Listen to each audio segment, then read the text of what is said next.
경제 소식을 빠르고 친절하게 전달해 드립니다. 오늘 굿모닝 경제는 유혜미 한양대학교 경제금융대학 교수와 함께합니다. 교수님 어서 오세요. 어서 오십시오. 교수님, 오늘은 부동산 관련 이야기를 좀 집중적으로 해보겠습니다. 먼저 국내 상황을 좀 볼 텐데 이제 봄 이사철이 다가왔거든요. 이제 좀 전세 계약이 좀 늘어나고 있다고요? 예, 그렇습니다. 이 봄은 원래 이제 계절적으로 이사 수요가 많은 때고요.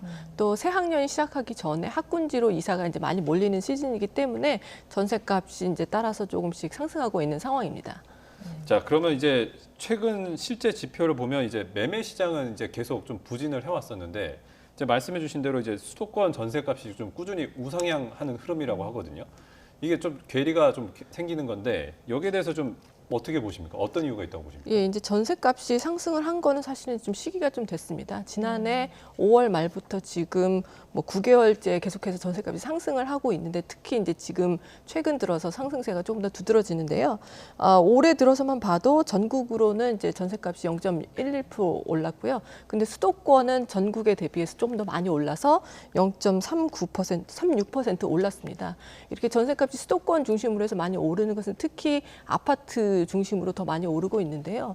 몇 가지 이유가 있습니다. 일단 뭐 계절적인 것은 항상 이제 일어나는 일일 텐데요. 그거에 덧붙여서 그 작년에 이제 전세 사기가 굉장히 많이 있었지 않습니까? 예. 따라서 빌라 지역에 대한 수요가 좀 줄어들고 이제 아파트 전세 수요가 좀 많이 늘어나고 있거든요. 그래서 아파트를 중심으로 해서 전세값이 좀 더 상승하고 있는 그런 영향이 있고요.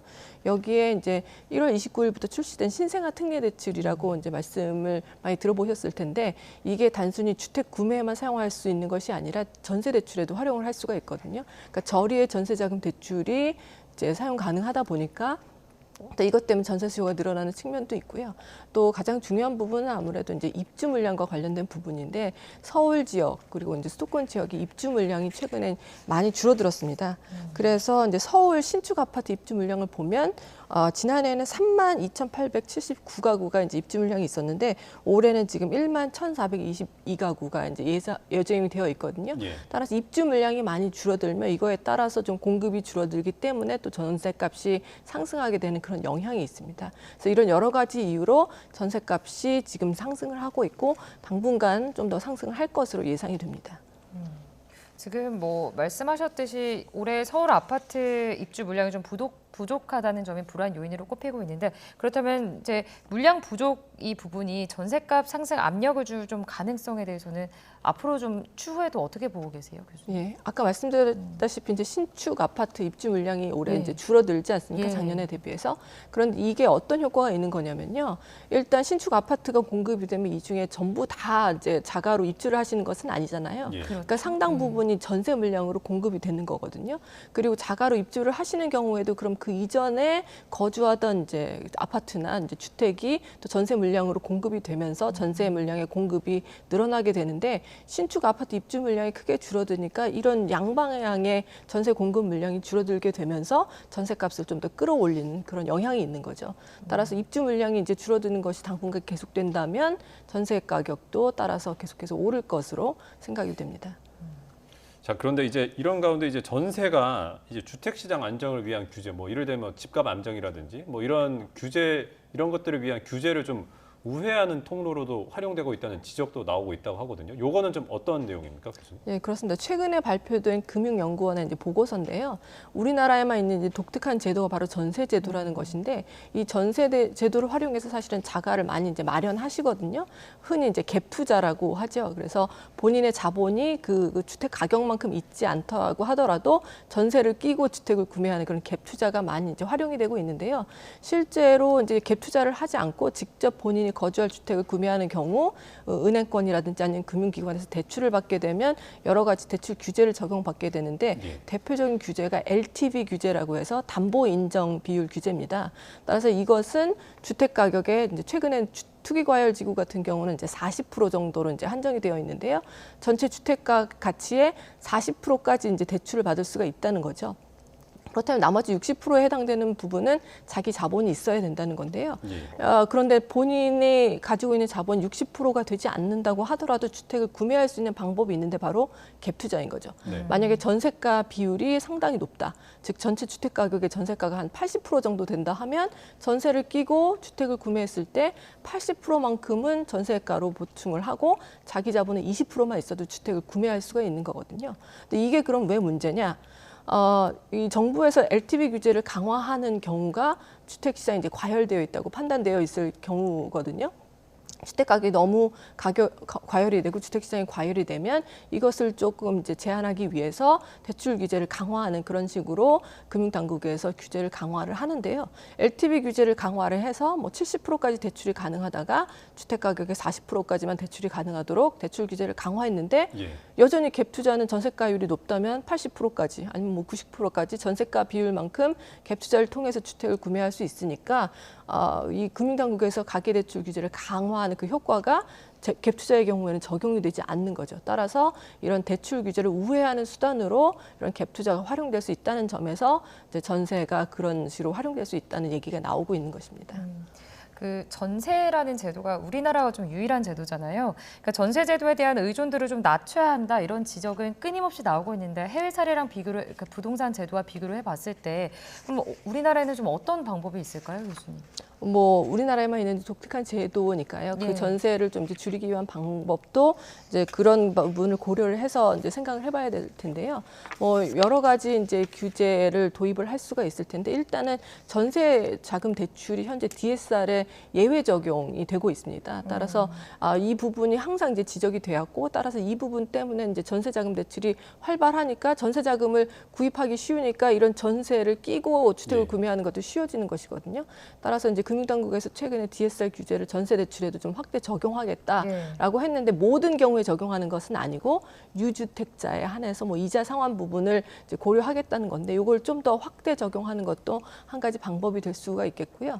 그다음에 주택 가격 대비해서 전세가의 비율이 너무 높은 경우에는 뭐 이제 그 주택을 구매할 때 아니면 이런 전세가율이 이제 높을 때는 주택담보대출이 아니라 그 전세 자금 대출에 대해서 좀 더 높은 가상금리를 적용한다든지 해서 예. 전세가 조금 덜 매력적으로 만드는 것이 결국엔 전세 수요를 좀 줄이는 그런 방안이라고 볼 수가 있겠습니다.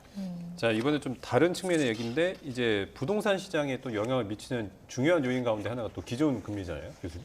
이제 이번 주에 한국은행 금융통화위원회가 예정이 돼 있는데 이번에도 좀 금리 동결 전망이 좀 우세하죠. 예, 그렇습니다. 금리 동결할 가능성이 저도 굉장히 크다고 생각을 하는데요. 뭐 거의 기정사실이라고 볼 수도 있을 것 같습니다. 그래서 이번에도 금리를 동결하면 9연속 기준금리 동결이 될 텐데요. 일단 왜 그런 전망을 하게 되냐면 뭐 몇 가지 이유가 있는데요. 첫 번째는 물가 측면입니다. 기준금리를 그동안 올려왔던 게 물가를 잡기 위한 것이었으니까 그럼 물가가 잡혔는지 보면 사실은 뭐 지난 1월 달에 CPI 같은 경우는 2.8%가 나왔기 때문에 물가가 목표치가 2%인데 2%대로 들어왔으니까 그래서 비교적 안심할 수 있는 게 아니냐라고 생각을 할 수 있을 텐데요. 지금 최근에 미국 상황도 보면 물가가 계속해서 떨어지다가 물가 상승률이 떨어지다가 최근에 CPI가 깜짝 반등을 했거든요. 예. 그러니까 우리가 그 물가 목표치에 아주 근접할 때까지는 안심할 수 없다는 부분이 있고요. 거기에 환율이라든지 아니면 국제 유가 같은 것들이 우리나라 물가에 미치는 영향이 상당히 큰데 환율은 지난해만 하더라도 올해 한 1,200원대로 하락할 것이라고 전망이 우세했었는데 지금 1,300원대 초반에서 떨어지지를 않고 있거든요. 네. 따라서 환율 때문에 수입 물가가 상승할 가능성 그런 것을 배제할 수가 없고요. 국제 유가도 워낙에 이제 국제 정세가 불안하다 보니까 언제 다시 또 올라갈지 알 수 없는 상황이기 때문에 물가 부분에서도 여전히 안심할 수는 없는 상황이다라는 게 첫 번째고요. 두 번째는 이제 금융 안정과 관련해서 지금 부동산 PF의 연체율이 상당히 이제 많이 올라가고 있고요. 최근에 이제 태영건설 사태도 있었고요. 따라서 이런 부분에서도 안심할 수가 없고 거기에 가계대출이 고금리가 계속해서 지속되고 있음에도 불구하고 좀처럼 증가세가 꺾이지가 않고 있거든요.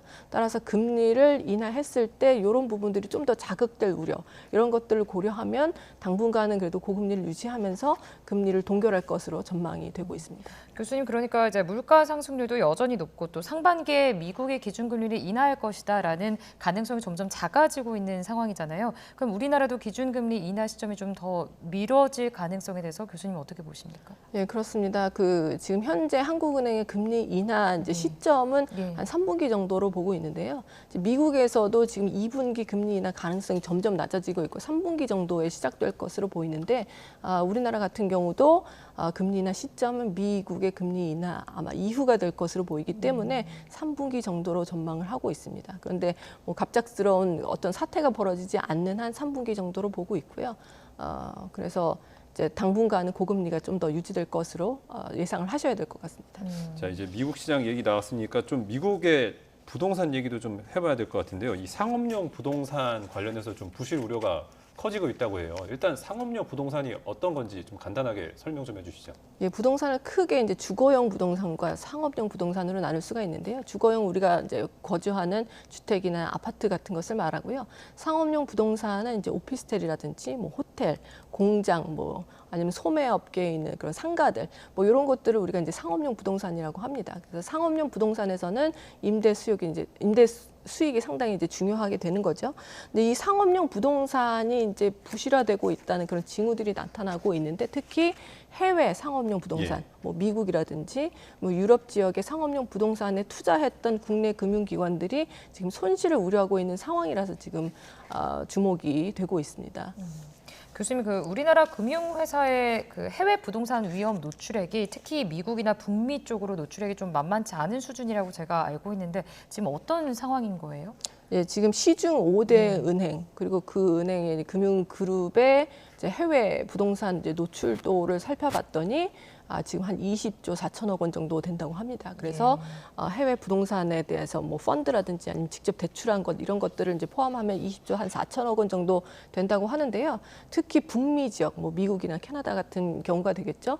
여기에 이제 노출된 정도가 한 55%, 그래서 한 11조 4천억 원 된다고 하거든요. 그래서 이 지역의 이제 부동산 경기, 특히 상업용 부동산의 경기가 어떻게 되는지가 상당히 중요한데 예. 최근에 이제 미국의 공실률이 상당히 높습니다.